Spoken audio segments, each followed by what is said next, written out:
Hello guys, आज के video में मैं बताने वाला हूँ कि Python program to check Armstrong number. हम एक पाइथन प्रोग्राम लिखेंगे जो चेक करेगा कि आर्मस्ट्रॉन्ग नंबर है कि नहीं। तो ये हमारे वेबसाइट पे डला हुआ है, हम वहाँ से फॉलो करेंगे सिर्फ ये जानने के लिए कि आर्मस्ट्रॉन्ग की डेफिनेशन क्या होती है और मतलब उसके एग्जांपल्स वगैरह को हम देखेंगे पहले अपनी वेबसाइट पे। तो यहाँ पे हम प्रोग्राम्स के सेक्शन में जाएंगे और नंबर्स में जाके आर्मस्ट्रॉन्ग नंबर के बारे में देखेंगे।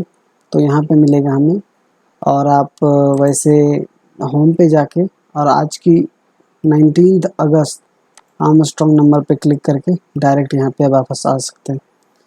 तो ठीक है, हम देख लेते हैं। तो यहाँ पे मैंने लिखा है, in this tutorial we are going to learn the definition of the Armstrong number and write program to check Armstrong number using Python. So before learning these things, some concept we should have knowledge about basic Python like loops concept and if else statement. तो अगर आपको Armstrong number के बारे में जानना है तो आपको कुछ बेसिक कॉन्सेप्ट पाइथन के आने चाहिए, जैसे कि लूप कॉन्सेप्ट कैसे वर्क करता है और एफ एल्स स्टेटमेंट कैसे वर्क करता है। इसके थ्रू हम जान जाएंगे, इसके थ्रू हमें समझ में आ जाएगा कि आर्मस्ट्रॉन्ग कैसे हम पहचान पाएंगे कि आर्मस्ट्रॉन्ग है या नहीं। फिर है व्हाट इज आर्मस्ट्रॉन्ग। तो आर्मस्ट्रॉन्ग क्या है, डेफिनेशन में मैंने लिखा है, an Armstrong is an n digit number that is equal to the sum of the nth power of its digit number. यानी कि ये एक n डिजिट नंबर है जो कि इक्वल होता है, ये जितने डिजिट का नंबर है उतना ही पावर हर एक डिजिट के सम का इक्वल होता है। ये अपने हर एक डिजिट के पावर के सम के इक्वल होता है। जैसे मैं आपको दिखा दूं कि वन एक नंबर है जो सिंगल डिजिट है, तो मैंने पावर पे क्या चढ़ाया, मैंने पावर भी डाला है सिंगल डिजिट ही। तो इस तरह से आप 2 का भी देखेंगे तो 2 भी सिंगल डिजिट है और मैंने पावर भी क्या दिया है, सिंगल डिजिट। तो मतलब जितना डिजिट होगा उतना पावर, और उसकी आउटपुट भी सेम आनी चाहिए, तो वो आर्मस्ट्रॉन्ग होगा। तो जैसे कि हम 3 डिजिट में देख लें 1 2 5, तो इसमें मैंने क्या किया, एक एक डिजिट पे पावर डालते गया और उतना ही पावर डालना है जितने टोटल डिजिट्स हैं। लाइक 125 3 डिजिट्स हैं, 1 2 3। तो हम क्या कर रहे हैं, इसके हर एक डिजिट्स पे पावर डाल रहे हैं उतना ही जितना कि टोटल डिजिट्स है। तो और वो अगर 125 ही आ गया ऐड करने के बाद सारे क्यूब्स को, तो वो 134 एक 125, अगर 125 ही आंसर आ जाता तो वो एक आर्मस्ट्रॉन्ग होता, बट ये 134 आता है तो ये आर्मस्ट्रॉन्ग नहीं है। वैसे ही 153 को भी देखेंगे तो ये 3 डिजिट नंबर्स है और इसके हर एक डिजिट्स को मैंने 3 पे पावर किया है और उसको सम कर दिया है। तो मतलब इसका मेन डेफिनेशन यही कहता है कि कोई नंबर जितने डिजिट का है वो उतने ही पावर, उसके हर एक डिजिट पे हम उतना ही पावर डालेंगे और जो उसका सम होगा वो उस नंबर के बराबर होना चाहिए। तो ये आर्मस्ट्रॉन्ग कहलाता है। ठीक है, जब अब मैं ये समझ गया। वैसे तो यहाँ पे मैंने वो कोड भी डाला है, मैं बस ये कोड को समझाते हुए मैं आपको दिखाता हूँ अपने पाइथन वाले टर्मिनल पे। तो हम यहाँ पे क्या करेंगे, पहले एक फ़ाइल बना लेंगे। तो न्यू स्क्रैच फाइल पे जाएंगे और पाइथन फाइल बना लेंगे। तो ये देखेंगे हमारा पाइथन फाइल बन गया है और हम यहाँ स्टार्ट करते हैं। पहले हम क्या करते हैं, इसको मैं क्लोज कर देता हूँ और मैं एक वेरिएबल ले लेता हूँ नम इक्वल टू, और मैं क्या करता हूँ, यूज़र से इनपुट ले लेता हूँ। तो यूज़र से इनपुट लेने के लिए हम क्या लिखते हैं, इनपुट लिखते हैं और इसके अंदर हम लिख देते हैं कुछ सेंटेंस ताकि वो दिखे यूज़र को और उसी के अकॉर्डिंग वो वैल्यू डाले। जैसे मैंने डाला इंटर अ नंबर, इस तरह से मैंने डाल दिया इंटर अ नंबर और इक्वल टू करके। तो ये क्या होगा, टर्मिनल पे मुझे दिखेगा इंटर अ नंबर। ओके, अगर आपको देखना है तो मैं इसे रन करवा देता हूँ। जैसे कि मैंने रन स्क्रैच 1 को करवाया तो आप देखेंगे अब ये इंटर अ नंबर के लिए वेट कर रहा है। हम कुछ भी डालेंगे तो अब ये कुछ आउटपुट नहीं देगा क्योंकि हमने आगे नहीं बनाया। ठीक है, वैसे ही हम आगे की ओर बनाते हैं। तो मैंने एक नम ले लिया और अगर मैं देखूं तो ये इनपुट बाय डिफ़ॉल्ट स्ट्रिंग ही लेता है। ठीक है, तो हमारे पास नम में क्या है, नम में एक स्ट्रिंग वैल्यू है। तो मुझे ये पता चल गया कि नम में एक स्ट्रिंग वैल्यू है और मुझे हर एक का पावर, हर एक पे पावर डालना है और कितना पावर डालना है, जितने का ये टोटल डिजिट है। तो हम स्टार्ट करते हैं। पहले तो मुझे ये पता करना होगा कि ये टोटल डिजिट कितने का है, तो हम इसकी लेंथ निकाल लेंगे। तो हम लिखेंगे साइज इक्वल टू, एक वेरिएबल ले लेंगे और लेंथ निकालेंगे हम ये इस स्ट्रिंग की। तो मैं निकाल लिया लेंथ, इस तरह से आप देख सकते हैं। तो फिर मुझे क्या करना है, एक एक नंबर, एक एक डिजिट्स को लेना है और पावर कितना डालना है, जितना हमारी साइज है। ठीक है, तो हम क्या करते हैं, एक एक नंबर लेने के लिए मैं जो करता हूँ एक फॉर लूप चला देता हूँ। जैसे कि मैंने डाला फोर आई इन नम, इस तरह से अगर मैंने फोर आई इन नम लिया तो अब क्या होगा, जैसे कि अभी मैंने यहाँ पे 12 डाला, ये 12 डाला तो ये 12 ये नम के अंदर चला गया। अब 12 एक स्ट्रिंग हो गया 1 and 2, तो ये नम यहाँ पे जब लूप चलेगा तो पहले 1 आई के अंदर आएगा, फिर 2 आई के अंदर आएगा, राइट। तो इस तरह से आई पर एक एक करके जो स्ट्रिंग वैल्यू होगी वो इटरेट होते जाएगी और हमें एक एक करके सारी डिजिट्स मिलेगी और हम अपने नंबर्स को सम करवा पाएंगे, ठीक है। तो क्या करते हैं कि मैं एक और वेरिएबल ले लेता हूँ जिसका नाम रख लेता हूँ num2 रख लेता हूँ इस तरह से, और उसकी वैल्यू मैं 0 डाल देता हूँ ताकि मुझे सम करवाना है, ठीक है।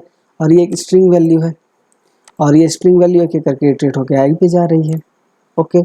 तो अब हम क्या करने वाले हैं, तो यहाँ पे हम क्या करेंगे, num2 को इक्वल टू करके num2 से ही प्लस करवाते जाएंगे ताकि बार बार वो प्लस होते जाए।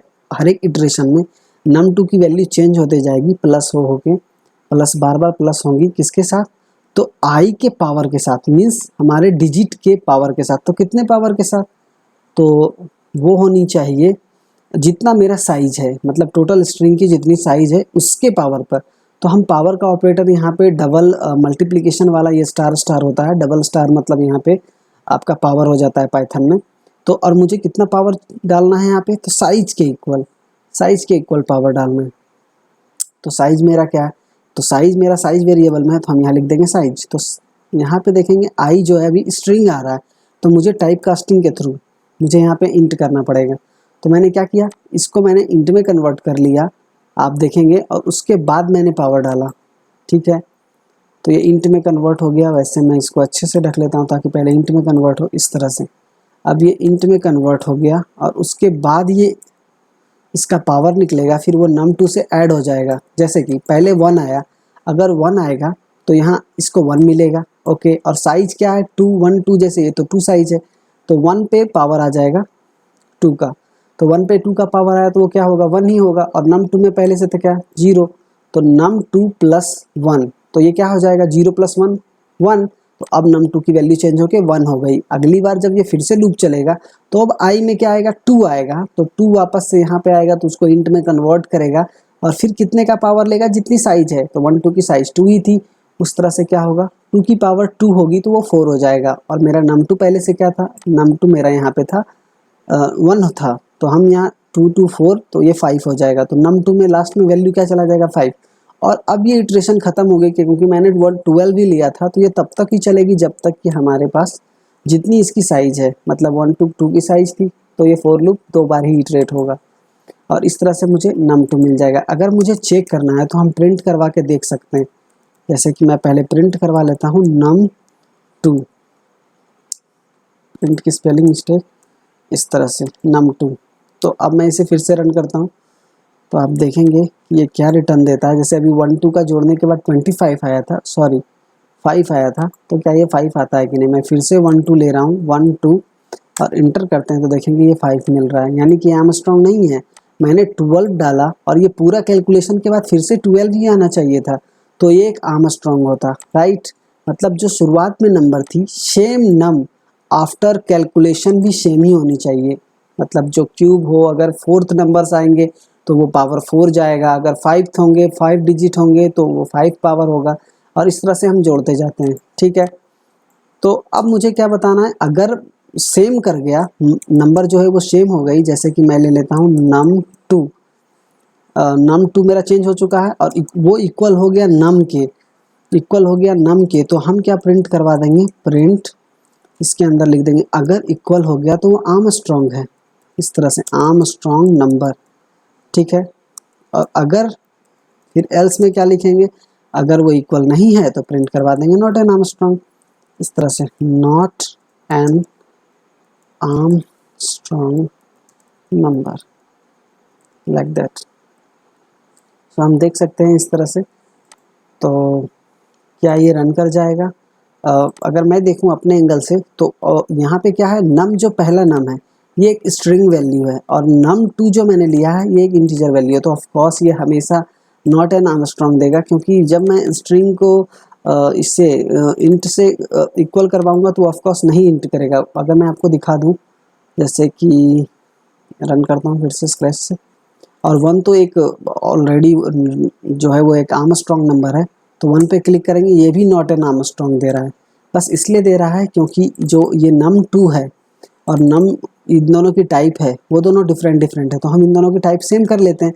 तो ये num जो है वो मेरा स्ट्रिंग है, तो इसको हम कन्वर्ट कर लेते हैं इंट में, या तो हम इसे स्ट्रिंग में कन्वर्ट कर लेते हैं num2 को, मतलब दोनों को बस सेम करवाने के लिए कि दोनों सेम ही नंबर है वापस से, सो हम उसका ये करवा रहे हैं। तो अगर मैं फिर से चेक करूँ ऐसे करके, अब कोड कंप्लीट हो चुका है, और अगर मैं 1 को चेक करूँ जो कि एक आर्मस्ट्रॉन्ग नंबर है, तो ये आर्मस्ट्रॉन्ग ही बताना चाहिए। तो आप देख सकते हैं ये आर्मस्ट्रॉन्ग बता रहा है।